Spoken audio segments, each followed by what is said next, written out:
Hello everyone, today we have the Kindred Fates Combat Arena Alpha 1.13 patch notes for January 18th, 2021. So we're basically going to go over the patch, see what's in it, and without further ado, let's begin. Okay, so it's been a while and we've got a ton of changes, so let's get into it. The TLDR, which they've graciously posted in the front, 4 new abilities. Pilfer, Fling, Dig, and Collector. This is the meat of the update, and there's some really good stuff here. We'll get into it shortly. We overhauled how we launch attacks, so that's more reliable now. Hurt boxes accurately match character models. Each team is now limited to a maximum of 1 of each item. This is a really good change. Really good change. Quality of life changes and bug fixes. So here we go. Gameplay changes. We've completely overhauled our method for launching attacks. In the past, we had to do all sorts of coding gymnastics to get the attack to actually fire if the animation event responsible for launching it wasn't properly received. Even then, sometimes it still wouldn't launch and your character would just be stuck, not able to fire any more attacks. Now we use 2 separate animator states and detect when a post-launch state has started, so attacks should overall fire more reliably now. So overall, this is a great change because no one likes getting their character stuck, so this is a great change to have in the alpha here. Hurt boxes are now shaped to accurately match the models of each character. No more single capsule hurt box characters. So if you look at this image here, so this is the before and after, and yeah, it more accurately goes over the character model. So overall, a great change. You know, you won't be like, why didn't that hit? Now it's much more accurate.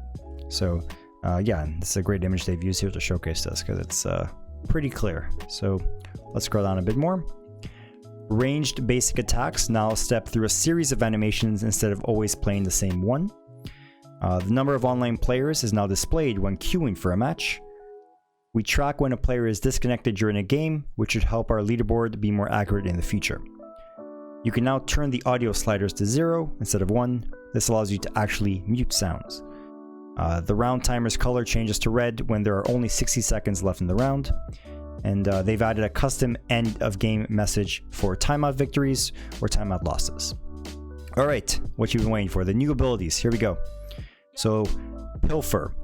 The user dashes forward, dealing damage and quickly stealing the held item of any target they make contact with. If the target has no held item, the user receives a useless coin instead. The coin item is unselectable in team customization and has no secondary effects. Now this is used only by Slifer, so that's what this does here.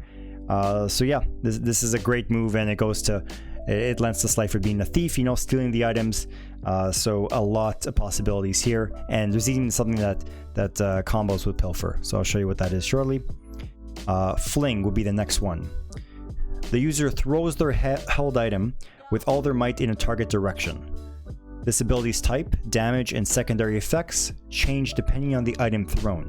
Currently, the only difference between thrown items is that Black Mask deals slightly more damage than the other items, and they'll be updating that ability with more effects in the future. So that's going to be pretty exciting. This ability is disabled while not on cooldown if the user has no items to throw. Seems pretty basic, and it's usable only by Slifer. So Slifer got a pretty nice buff this patch with 2 new moves. He actually got 1 additional passive ability, which you'll see shortly.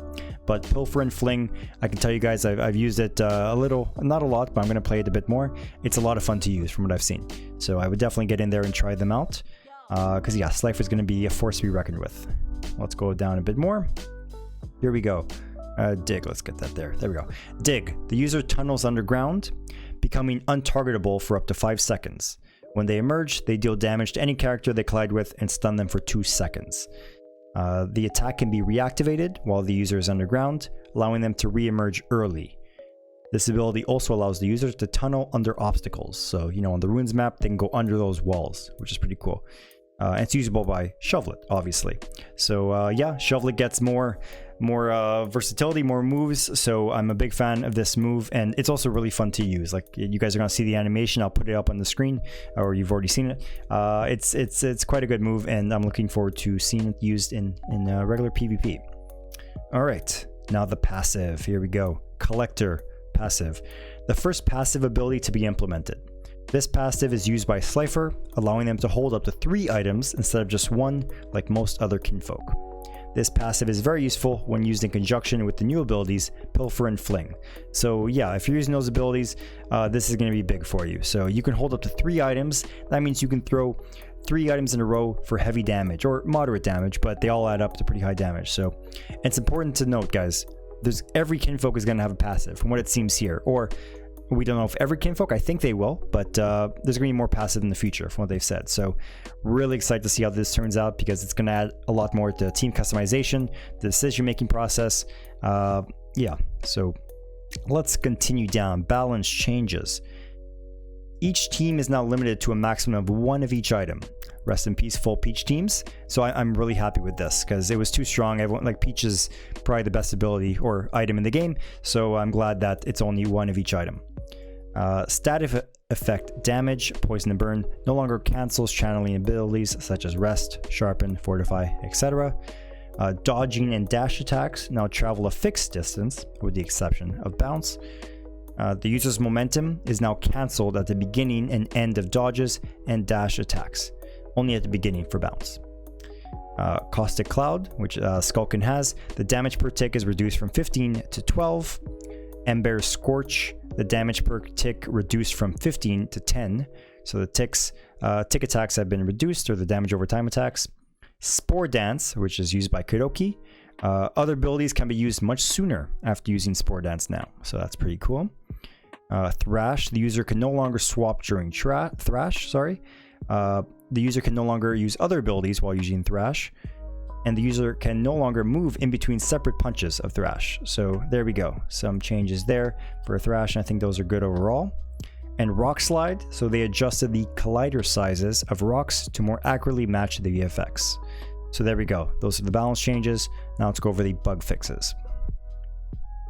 So they fixed a bug that occurred when more than 1 ability is active at once. Using Poison and Cloud followed by Wither with multiple charges would sometimes launch a second Poison Cloud instead of charge of Wither. This would also happen when using Explosion followed by Scorch. Teleport now ignores collision with walls, trees, and other objects. This is especially good because sometimes you would teleport and you would go somewhere you didn't intend to because of a small terrain in the way. So this is a great change overall. Fixed a bug that would occasionally cause too much damage to be applied at the end of an attack, that's capable of dealing damage multiple times, such as Angelic Ray or Scorch. Fixed a bug that caused Iron Fist's hitbox to linger much longer than intended. Alright, removed a memory leak on the main menu. That's always good. Made it possible for attacks to damage multiple targets. Ooh, some 2v2 action coming up? No, not anytime soon, but it's coming. It's coming. If your character dies while caught in quicksand and a new character is spawned in, the new character won't be slowed down until its initial immunity has completed. Nothing was worse than fainting in a quicksand and then having your next kinfolk be stuck. So really happy this is in. This is almost one of my favorite changes this patch. So yeah, the VFX that is displayed when a new character is spawned now moves with the new character. Another one is they fixed an issue with Scorch and Caustic Cloud that caused frame rate drops. Fixed several issues with dash attack colliders, so Rush, Bounce, and now Pilfer. There were a few situations previously where you could fall out of the world while using these abilities, so they fixed that. And they fixed an issue with Lob Attack's reticle disappearing, so I'm happy with that because that happened to me a lot in the alpha, so that's good. Fixed a small bug with Quicksand displaying over Lumala's Halo. So there we go. We got these wonderful changes. It's a big patch, guys. 4 new moves, so 3 active, 1 passive. And I can tell you from what I've seen of Slifer, he's really fun to use so far. So yeah, there we go. So this is the patch for January 18th. Recommend you guys log in, give it a shot. It gets better and better with every patch, you know, and I'm really excited to see this game develop. Like, obviously Kindred Fates is going to be a lot more than just the PvP arena. It's just a very small part of it, but being here at the early stages and seeing it develop, seeing it grow is really exciting, and I hope you guys are excited as I am. So there we go, that's the video. Thanks for watching, appreciate it. If you like the video, you can support the channel, you can like and subscribe, and yeah, that's about it. So have yourself an incredible day and take care. All right, take care, bye.